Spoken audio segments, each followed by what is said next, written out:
Good evening everyone. एक बार फिर से स्वागत है हमारा यूट्यूब चैनल रिवीजन क्लासेस में आप सभी लोगों का। देखिए आप देख पा रहे होंगे एक नई सेटअप के साथ उत्तराखंड के मिश्रित सामान्य ज्ञान जो प्रश्नोत्तर हैं वो डिस्क्राइब करे गए हैं मैंने आप लोगों के। इसमें से कुछ क्वेश्चन जो हैं रिपीटेड क्वेश्चन हैं और कुछ हो सकता है आप लोगों ने कुछ क्वेश्चन इसमें सुना भी होगा, कुछ नहीं भी सुना हो। तो स्टार्ट करते हैं, चलो ज़्यादा समय न लेते हुए आप लोगों का स्टार्ट करते हैं। और यह जो क्वेश्चन है सभी प्रतियोगी परीक्षाओं के लिए बहुत इंपॉर्टेंट है, चाहे हम उत्तराखंड ग्रुप सी की बात करते हैं, चाहे पुलिस की बात करें, चाहे पटवारी की बात करें, चाहे हम पीसीएस की बात करें, चाहे या लेक्चर स्क्रीनिंग की बात करें।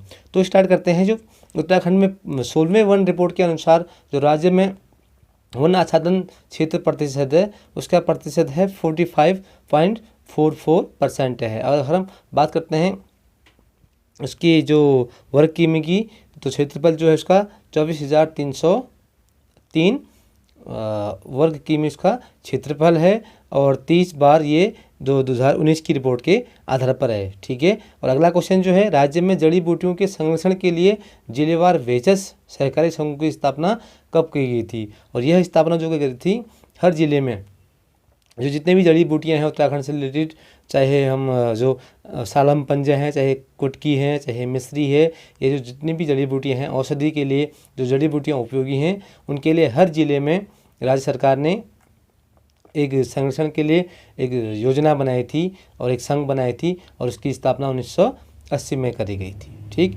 आप लोग जो अगर शायद नहीं दिख रहा होगा तो आप लोग कमेंट सेक्शन में बता सकते हैं और बाकी जो मैं आप लोगों को बता रहा हूँ उससे आप सुन के भी कवर कर सकते हैं। तो राज्य में वृक्ष मानव के रूप में किस व्यक्ति को जाना जाता है? ये जाना जाता है विश्वेश्वर दत्त सकलानी को। और जैसे मैंने आप लोगों को जो पर्यावरण सेशन चल रहा था, पर्यावरण वन सेशन चल रहे थे, वन से रिलेटेड सेशन जो चल रहे थे उत्तराखंड में, जिसने नहीं देखी होगी वो वीडियो तो एक बार आप लोग देख लीजिएगा, उससे आपको आसानी हो जाएगी यहाँ की समझने में टॉपिक।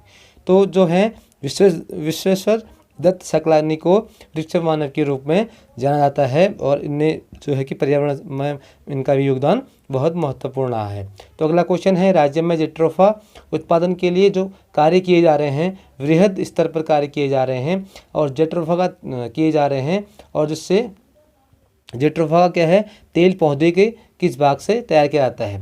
और पूछता है क्वेश्चन जेट्रोफा जो है कि इसमें क्या है, जो सौंदर्य प्रसाधन की काम आता है, जो इसमें पौधे के बीज से तैयार किया जाता है।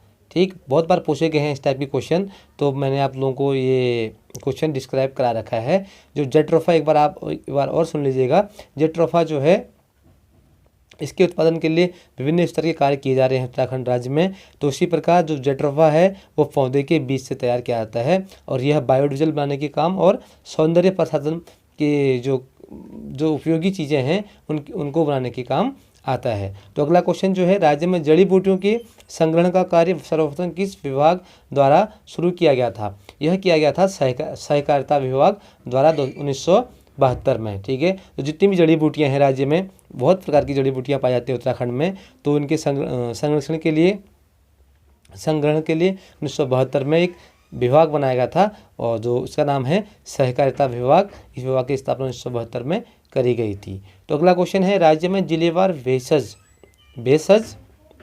सहकारी संघों की स्थापना जड़ी बूटियों के संरक्षण के लिए कब करी गई थी? और ये करी गई थी 1980 में। जो जितने भी हमारे जो जड़ी बूटियां हैं, मैं बार बार रिपीटेड हो ही जा रहा है क्वेश्चन क्योंकि ये क्वेश्चन ही रिपीटेड है। राज्य में जो जिलेवार जितने भी हमारे उत्तराखंड में जो 13 ज़िले हैं उनमें हर ज़िले में एक सहकारी संघ की स्थापना करी थी जो जितनी भी जड़ी बूटियां हैं उनको संरक्षण के लिए, उनको कैसे बचाया जाए, तो उसी प्रकार की स्थापना 1980 में करी गई है।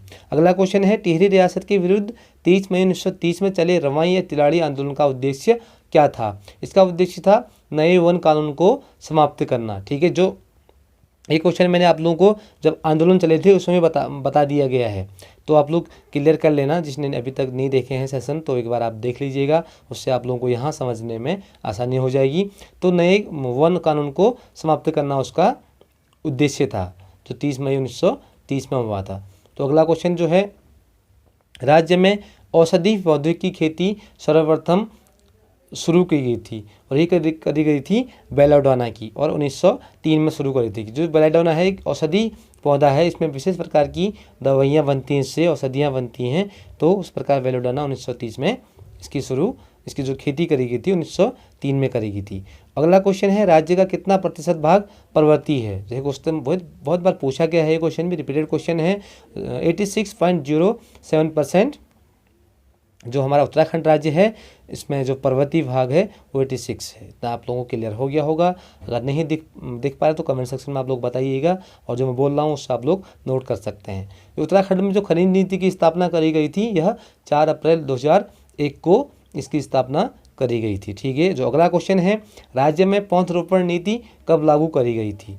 जो पौधरोपण नीति है 6 जनवरी 2006 को पौधरोपण नीति लागू करी गई थी राज्य में, और यह भारत का पहला राज्य है। ठीक है, जो उत्तराखंड है, उत्तराखंड भारत का पौधरोपण नीति लागू करने वाला भारत का पहला राज्य है। और अगला क्वेश्चन जो है, राज्य में पाए जाने वाला जो टेक्सास प्रजाति का एक पौधा है धुनेर, तो अमेरिका ने किस रसायन की खोज की गई थी इससे। ठीक है, जो धुनेर है, अमेरिका ने इससे एक टैक्साल नामक एक रसायन की खोज करी गई थी, जिससे कैंसर के इलाज के लिए उपयोग किया गया था उस रसायन को। ठीक, अगला क्वेश्चन है, जो चंपावत जिला है, चंपावत जिले में जो बाराकोट स्थित पमता के देवी मंदिर में कार्तिक पूर्णिमा के दिन किस मेले का आयोजन किया जाता है। ये किया जाता है लड़ीधुरा मेला। आप हो सकता है आप लोगों ने सुना भी हो और नहीं भी सुना हो। जो चंपावत में लड़ीधुरा मेला पूछ भी देता है कि चंपावत किस जिले में लड़ीधुरा मेला का आयोजन किया जाता है, या लड़ीधुरा मेले का आयोजन कहाँ किया जाता है। तो या तो बाराकोट अगर ऑप्शन में आता है तो बाराकोट, अदरवाइज चंपावत इसका आंसर हो जाएगा। तो नौलिंग बिजड़ मंदिर स्थित है, ये पूछता है कि नौलिंग बिजड़ मंदिर कहाँ स्थित है, तो ये हो जाए सनगाड़ जो है ये बागेश्वर जिले के अंतर्गत आती है। ठीक है, और विशु, दियाई, नुड़ाई, जांगड़ा, पंचाई और माघ त्योहार किस समुदाय के द्वारा मनाया जाता है। ये बनाया जाता है जौनसारी जो समुदाय है, जो जौनसार भाबर वाला क्षेत्र है। मैंने आप लोगों को ये टॉपिक क्लियर करा चुका हूँ पहले वीडियो में, जिसने नहीं देखी है वो एक बार आप लोग देख लीजिएगा। मैं आप लोगों से बार बार कह रहा हूँ क्योंकि यहाँ आप लोगों को समझने में आसानी हो जाएगी। तो और अगला क्वेश्चन जो है, भूटांत्रिक बोली में जो आभूषण है उनको किस नाम से जाना जाता है। यह है सालीपुली। ठीक है, जो भूटांत्रिक बोली है, जो भोटिया समुदाय की बोली है, उस समुदाय के जो आभूषण होते हैं उस आभूषणों को सालीपुली नाम से जाना जाता है।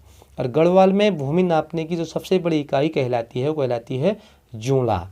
ठीक है, तो आप लोगों को कितना क्लियर हो गया होगा। जो अगला क्वेश्चन है, बोरीवली से बोली बंदर तक उपन्यास के लेखक किसने, ये उपन्यास किसका है पूछता है। ये है शैलेश मटियानी जी का। ठीक, विपक्ष और जनपक्ष पत्रिका का संपादन किसने किया था। ये किया था शैलेश मटियानी द्वारा ही इस पत्रिका का संपादन भी किया गया था।